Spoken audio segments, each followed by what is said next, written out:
Assalamualaikum warahmatullahi wabarakatuh. Perkenalkan, nama saya Tito Amrullah Hotok, NPM 1901011162. Di sini saya akan menjelaskan materi tentang pengertian munasabah, di mana secara bahasa munasabah berasal dari kata nasaba yunasibu munasabatan, yang artinya dekat, yaitu qorib. Al-munasabatu artinya sama dengan al-qarabatu yang berarti mendekatkan, dan juga al-musyakalah yaitu menyesuaikan. Kemudian sementara itu kata al-nasibu menurut al-Zarkasi yaitu sama artinya dengan al-qoribu al-muttasil yaitu dekat dan bersambungan. Kemudian sebagai contoh, dua orang bersaudara dan anak paman, kedua-duanya itu saling berdekatan dalam artian ada ikatan atau hubungan. Katanya al-nasibu berarti juga al-robit yang berarti ikatan pertalian dan hubungan dari pengertian di atas. Yaitu dikatakan bahwa setiap sesuatu yang berdekatan dan mempunyai hubungan bisa dikatakan munasabah. Kemudian pengertian semacam ini, misalnya kita katakan bahwa si fulan munasahabah dengan si fulan, yang artinya dia mendekati dan menyerupai si fulan, dalam arti dia punya hubungan family dengannya atau yang lainnya. Kemudian kita masuk ke dalam macam-macam munasabah, di mana ada beberapa macam-macam munasabah, yaitu munasabah antar surat dengan surat sebelumnya.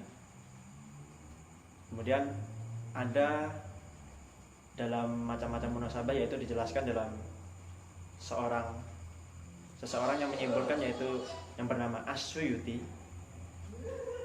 menyimpulkan bahwasanya munasabah antar satu surat dengan surat sebelumnya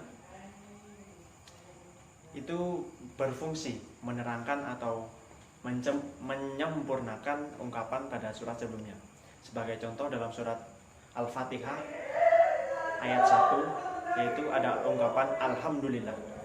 Ungkapan ini berkorelasi dengan surat Al-Baqarah ayat 152 dan 186, yang artinya yaitu, karena itu ingatlah kamu kepadaku, niscaya aku ingat kepadamu, dan bersyukurlah kepadaku, dan janganlah kamu mengingkari yaitu nikmatku. Quran surat Al-Baqarah ayat 152. Kemudian kita masuk ke dalam munasabah, yaitu antar bagian suatu surat, yaitu dijelaskan bahwasanya munasabah antar bagian surah yaitu seringkali berbentuk pola munasabah al-tadadat, yaitu yang artinya perlawanan, seperti terlihat dalam surat Al-Hadid ayat 4. Munasabah antar ayat yang letaknya berdampingan, yaitu munasabah antar ayat yang letaknya berdampingan sering terlihat dengan jelas, tetapi sering pula tidak jelas, yaitu munasabah antar ayat yang terlihat dengan jelas umumnya menggunakan pola takkid, yaitu penguat. Kemudian tafsir, yaitu penjelas. Kemudian iktirad, yaitu bantahan. Dan tasdid, yaitu penegasan. Kemudian munasabah antar ayat yang menggunakan pola takkid, yaitu apabila salah satu ayat atau bagian ayat memperkuat makna ayat atau bagian ayat yang terletak di sampingnya.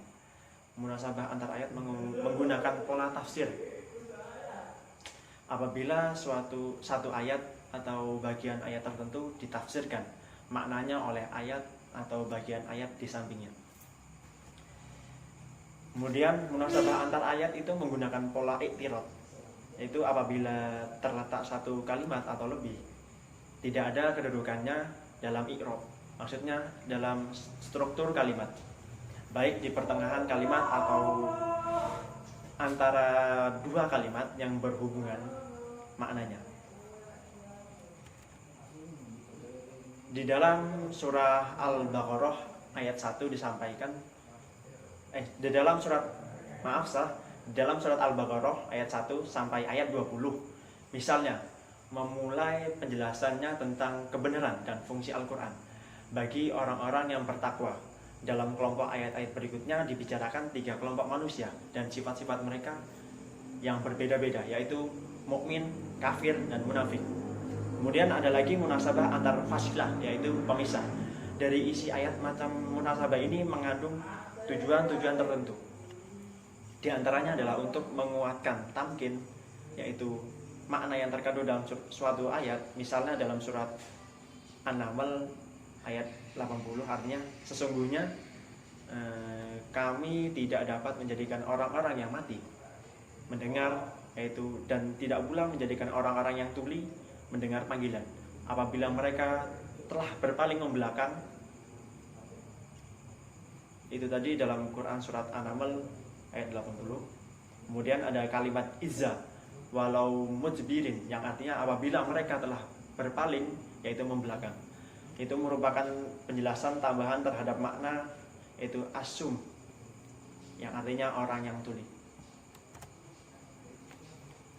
Kemudian ada lagi dijelaskan munasabah antar awal surat dengan akhir surat yang sama, yaitu tentang munasabah semacam ini As-Suyuti telah mengarang sebuah buku yang berjudul Maroshid al-Matali fi Tanasub al-Maqati wa al-Matali, yaitu contohnya munasabah ini di dalam surat Al-Qasas 28 yang bermula dengan menjelaskan perjuangan Nabi Musa dalam berhadapan dengan kekejaman Fir'aun. Kemudian ada lagi munasabah antar penutup, yaitu suatu surah dengan awal surah berikutnya. Jika diperhatikan pada setiap pembukaan surah akan dijumpai dengan munasabah dengan akhir surah sebelumnya, yaitu sekalipun tidak mudah untuk mencapainya. Misalnya pada permulaan surah Al-Hadid ayat 57 dimulai dengan tasbih, yang artinya semua yang berada di langit dan yang ada di bumi bertasbih kepada Allah, yaitu menyatakan kebesaran Allah dan dialah yang maha kuasa atas segala sesuatu. Kemudian dapat kita simpulkan bahwasanya ilmu munasabah adalah yaitu ilmu yang membahas tentang studi tentang korelasi dalam satu ayat atau antar surat, antar ayat pada beberapa ayat atau antar surat dalam Al-Quran. Ada beberapa cara mengetahui munasabah, yaitu harus memperhatikan tujuan pembahasan suatu surah, uraian ayat-ayat yang sesuai dengan tujuan yang dibahas dalam surah, menentukan tingkatan atau uraian tersebut, yaitu maksudnya klasifikasi, dan berhati-hati dalam menarik simpulan relevansinya agar tidak dianggap yaitu liar dan berlebihan. Dalam dunia pendidikan, tahapan-tahapan ini merupakan rangkaian yang harus diperhatikan dengan baik agar maksud dan tujuan pembelajaran sesuai dengan harapan yang diinginkan. Ya, itulah tadi materi yang dapat saya sampaikan tentang munasabah. Apabila ada kekeliruan dalam menyampaikan, saya mohon maaf yang sebesar-besarnya. Saya akhiri. Wassalamualaikum warahmatullahi wabarakatuh. Bismillah.